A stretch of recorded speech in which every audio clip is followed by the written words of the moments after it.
कैसे एक भागवत गीता ने मेरी जिंदगी बदली, इसका पार्ट 2 मैं आपके सामने लेके आई हूँ। अर्जुन और श्री कृष्ण का क्या रिश्ता था, गीता का गहरा रहस्य। अगले भाग में मैंने आपको बताया था कि एक भक्त और भगवान के बीच 5 प्रकार के रिश्ते होते हैं।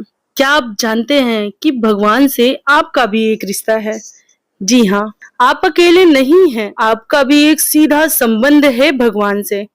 लेकिन समस्या ये है, हम उसे पहचान ही नहीं पाते। आज मैं आपको बताने वाली हूँ कि भागवत गीता का वह रहस्य जो बताता है कि आपका और भगवान का रिश्ता आखिर क्या है। देखिए दोस्तों, आज की भाग दौड़ वाली लाइफ में हम अपने सनातन धर्म की जो ग्रंथें हैं उनका महत्व ही नहीं जानते हैं। जो हमने रील्स में या वीडियो में या किसी बड़े द्वारा सुन लिया है, हम वही मानते हैं, और वो भी पूरी जानकारी, पूरी डिटेल नहीं। इसलिए मैंने एक छोटी सी शुरुआत की है, भागवत गीता का धर्म जन जन तक फैलाने की शुरुआत। और उम्मीद करती हूँ आप सभी मेरा इसमें सहयोग करेंगे। सहयोग इस प्रकार से कर सकते हैं कि वीडियो को लाइक और ज्यादा से ज्यादा शेयर करिए, ताकि हमारे धर्म की रक्षा हो सके। और जो चीजें आज तक हमको या हमारे जनरेशन को पता नहीं है, हमारे बच्चों को नहीं पता है, वो चीजें हमारी वीडियो और रील्स के द्वारा उन तक पहुंचे, और ताकि अपने सनातन धर्म की हर जानकारी उन तक मिले। इसलिए वीडियो को लाइक, शेयर और चैनल को सब्सक्राइब करके रखिएगा।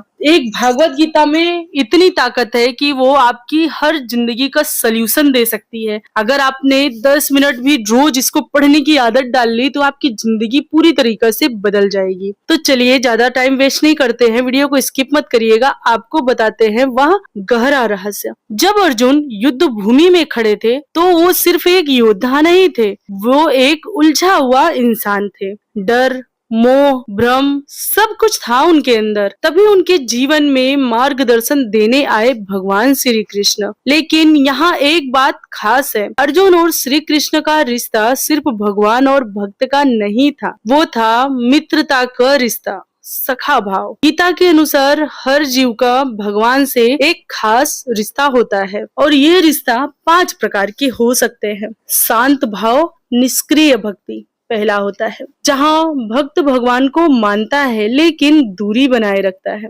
दूसरा, दास्य भाव यानी कि सेवक रूप, जहाँ भक्त खुद को भगवान का सेवक मानता है और उनकी सेवा में आनंद पाता है। तीसरा, सखा और मित्रता का भाव, जैसा अर्जुन का था, जहाँ कोई डर नहीं, सिर्फ अपनापन होता है। और एक मित्र ऐसा होता है कि अपने जीवन की वो बातें जो हम किसी से नहीं कर पाते, एक सच्चे मित्र से कर पाते हैं। तो भगवान से अगर मित्रता का रिश्ता हम रखेंगे तो भगवान भी मित्रता बहुत अच्छे से निभाते हैं। तो चलिए, चौथा रिश्ता था माता पिता जैसा प्रेम यानी कि वात्सल्य भाव, जहाँ भक्त भगवान को अपने बच्चे की तरह प्यार करता है।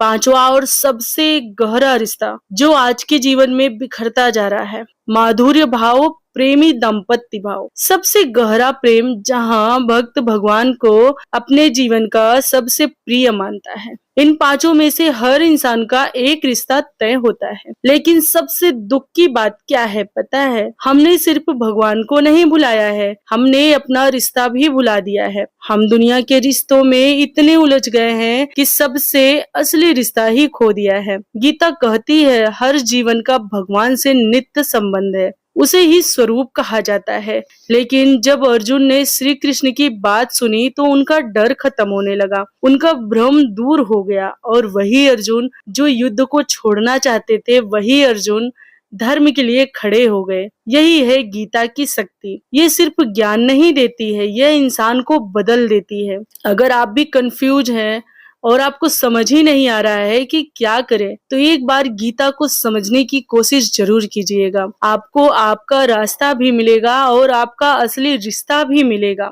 और जो आपने आज तक खो दिया है, जिसके लिए आप दिन रात मेहनत करते हो, फिर भी वो सफलता, वो मुकाम, वो सपना आपका पूरा नहीं होता है, उसके लिए आपको सही मार्गदर्शन भी मिलेगा। क्योंकि गीता को अगर हमने अच्छे से समझ लिया तो हमें कुछ भी, कहीं से भी कोई जानकारी लेने की कोई जरूरत ही नहीं होती है। इसलिए आज से अपनी और अपने बच्चों की भी एक गुड हैबिट डालिए।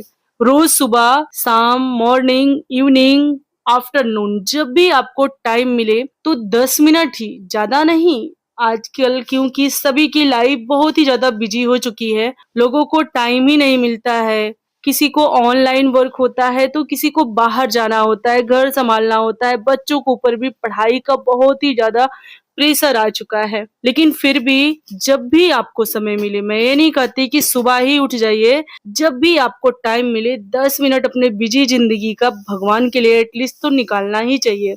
क्योंकि उन्हीं की दया पे पूरी दुनिया चल रही है, ये तो आप भी मानते हो। तो 10 मिनट भगवान के लिए निकालिए, खुद भी पढ़िए और बच्चों को गीता का ज्ञान ज़रूर दीजिए।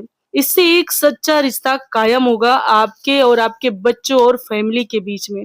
क्योंकि भगवान हर भाव से, जिस भाव से हम भगवान को देखते हैं, उस भाव से भगवान हमें मिलते हैं।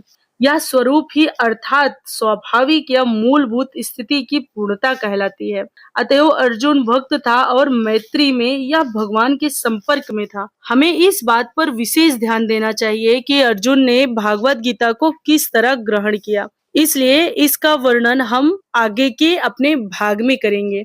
लेकिन उससे पहले आपसे फिर से यही रिक्वेस्ट है कि मैं अपने सनातन धर्म की परंपरा को आगे बढ़ाना की एक प्रयास कर रही हूँ। इसमें आप लोग का सपोर्ट मुझे चाहिए। तो अगर आप भी सनातन प्रेमी हैं या भागवत गीता को या भगवान श्री कृष्ण को मानते हैं, तो वीडियो को लाइक करके और सच्ची श्रद्धा से कमेंट में राधे राधे जय श्री कृष्णा जरूर लिखिएगा। मैंने यह छोटी सी शुरुआत की और मेरी जिंदगी बदलना शुरू हो गई। तो आप भी आज से यह शुरुआत करिए, खुद भी करिए, बच्चों और फैमिली को भी करवाइए और वीडियो शेयर करके आगे भी बढ़ाइए, ताकि और लोगों को गीता का ज्ञान एटलीस्ट जो नहीं पढ़ पा रहे हैं गीता को, वो 10 मिनट की यह वीडियो ही देखकर अपना ज्ञान पूरा कर ले। तो यही था आज के वीडियो में। मिलते हैं नेक्स्ट वीडियो में, नेक्स्ट पार्ट में गीता के ही उपदेश के अकॉर्डिंग। तो आज से यह काम कीजिए, भगवान को ढूंढना बंद कीजिए और उनसे रिश्ता बनाना शुरू कीजिए, क्योंकि वो पहले से ही आपके साथ है, बस आप भूल गए हैं। अगर यह बात आपके दिल को छू गई हो तो वीडियो को लाइक करके और चैनल को सब्सक्राइब जरूर करके रखें, ताकि भगवान के प्रति आपका रिश्ता और भी गहरा हो सके। राधे राधे।